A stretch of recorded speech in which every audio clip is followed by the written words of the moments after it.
Opini saya Dr. Roy kali ini akan membahas mengenai penyakit asam lambung atau GERD, gastroesophageal reflux dan cara mengatasinya. Penyakit lambung ini sangat banyak diderita oleh masyarakat. Jadi ini yang menyebabkan juga kecemasan, ketakutan masyarakat karena ada isu bahwa penyakit lambung ini bisa mematikan ya, dan bahkan kematiannya bisa mendadak seperti penyakit jantung itu. Tapi saya akan membahas mengenai apa itu penyakit asam lambung dan mengapa itu terjadi dan cara mengatasinya. GERD atau penyakit asam lambung itu adalah asam lambung yang naik ke kerongkongan karena kelemahan dari otot, terutama otot sphincter atau otot katup yang membagi antara kerongkongan, esofagus, dan lambung alias gaster. Ya. Jadi itu ada klepnya, ada katupnya. Ini gambarannya, yaitu pada kondisi normal, katup itu selalu tertutup, kecuali kalau ada makanan dari kerongkongan yang masuk menuju ke lambung. Dan lambung ini berisi getah lambung, salah satunya berisi asam lambung, yaitu asam klorida, yang sangat pekat sekali, keasamannya sangat kuat sekali dan bisa menimbulkan korosif. Ya, bahkan eh, logam saja juga bila terkena asam lambung atau klorida ini bisa menjadi karatan atau berkarat atau korosif. Tingkat korosivitasnya sangat kuat melebihi air aki, yaitu H2SO4 atau asam sulfat. Kita bisa bayangkan betapa kerasnya asam lambung ini. Tetapi dia diproduksi oleh tubuh kita sendiri sebenarnya. Dan untuk melindungi kerongkongan yang memang dia tidak ada pelindungnya terhadap asam lambung ini, maka ada klep kerongkongan katup itu. Tapi kondisi tertentu menyebabkan katup itu terbuka, katup kerongkongan terbuka dan asam lambung naik seperti ini, akhirnya dapat menimbulkan gejala-gejala yaitu sering begah dan sendawa. Ya, begah itu bisa timbul banyak gas di dalam lambung, kemudian menimbulkan sendawa. Ada mual, muntah, bahkan sampai regurgitasi, yaitu isi lambung naik ke atas jadinya. Kemudian timbul kerongkongan yang sakit dan perih. Timbul nyeri dada seperti teriris atau terbakar, namanya heartburn. Kemudian bisa menimbulkan sesak nafas dan rasa asam di mulut. Tetapi ini menjadi pertanyaan, apakah karena asam lambung ini terlalu asam sehingga sampai naik ke atas dan menimbulkan mulut kita juga menjadi asam. Tapi benarkah karena terlalu asam?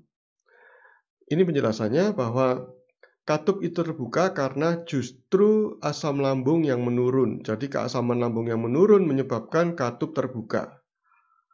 Mengapa asam lambung menurun ini? Disebabkan karena aktivasi dari saraf simpatik, suatu saraf otonom ya. Saraf simpatik ini akan mempengaruhi produktivitas dari asam lambung sehingga asam lambungnya menurun dan berakibat keasamannya juga menurun. Selain itu, saraf simpatik juga ternyata punya dampak langsung terhadap katup, membuka katup itu. Jadinya, semakin aktif saraf simpatik, semakin terbuka katupnya sehingga asam lambung akan naik. Kemudian saraf simpatik ini teraktivasi karena adanya stres yang meningkat, terutama stres psikologi, yaitu ansietas atau depresi. Ya. Penyebab lain dari GERD ini atau penyakit asam lambung adalah obesitas. Obesitas, terutama obesitas sentral di perut, itu menyebabkan penekanan pada organ-organ perut, terutama juga atau salah satunya adalah lambung. Sehingga lambung yang tertekan itu menekan isinya ke atas sehingga masuk ke kerongkongan alias esofagus. Faktor yang lain adalah dari obesitas ini adalah obesitas menjadi stres tersendiri bagi tubuh. Dengan adanya hormon kortisol yang dipicu oleh obesitas, maka mengakibatkan tubuh menjadi stres. Dan kortisol sendiri juga memicu obesitas. Kemudian faktor yang lain yang menyebabkan GERD atau penyakit asam lambung itu adalah kehamilan. Tetapi ketika kehamilan itu sudah teratasi atau sudah melahirkan, maka GERD juga pada umumnya akan pulih. Dan penyakit anatomi adalah bentuk lambung yang disebut sebagai hernia lambung atau hernia hiatal. Kalau ini maka terapinya adalah memerlukan operasi. Kemudian hal-hal yang memperburuk GERD ketika terjadi GERD itu adalah makan terlalu banyak. Jadi misalnya saja setelah puasa, kemudian buka puasanya dengan makan yang besar langsung, ya, sangat besar, sehingga lambung itu teregang kuat, sehingga makanan pun juga terdorong ke atas karena penuhnya lambung. Lalu penyebab yang lain adalah makan terburu-buru, ya, karena proses mencerna itu sendiri butuh sesuatu yang rileks, tidak boleh buru-buru, ya. Nah, ini yang memperkuat kita bahwa skip sarapan itu tidak apa-apa dan menyehatkan, karena yang seringkali buru-buru adalah makan di pagi hari alias sarapan, ya, bahkan makan sambil jalan, makan sambil menyiapkan hal-hal yang lainnya. Semua serba terburu-buru, ya. Karena itu skip sarapan oke, nggak ada masalah sebenarnya, ya. Atau yang penting adalah makan waktu yang lain juga tidak boleh buru-buru. Kemudian faktor yang lain yang memperburuk adalah terlalu banyak makan karbohidrat, ya. Minuman bersoda atau alkohol. Kemudian berbaring setelah makan. Karena itu usahakan makanlah kira-kira 2 jam sebelum waktu tidur, ya. Paling cepat 2 jam sebelum waktu tidur jadinya, ya. Kalau bisa lebih lama lagi, sehingga ada waktu lambung itu menurunkan atau mengosongkan isinya untuk menuju ke duodenum dan usus 12 jari. Karena itu cara mengatasinya adalah yang pertama, atasi penyebabnya. Kalau memang stres, atasi stresnya. Kalau obesitas, maka kurangi berat badan, terutama obesitas sentral. Kurangi lingkar perut Anda. Atur pola makan yang baik, jangan terburu-buru, tidak harus langsung besar, ya. Makan secukupnya saja. Kemudian kurangi karbohidrat, terutama refined carb.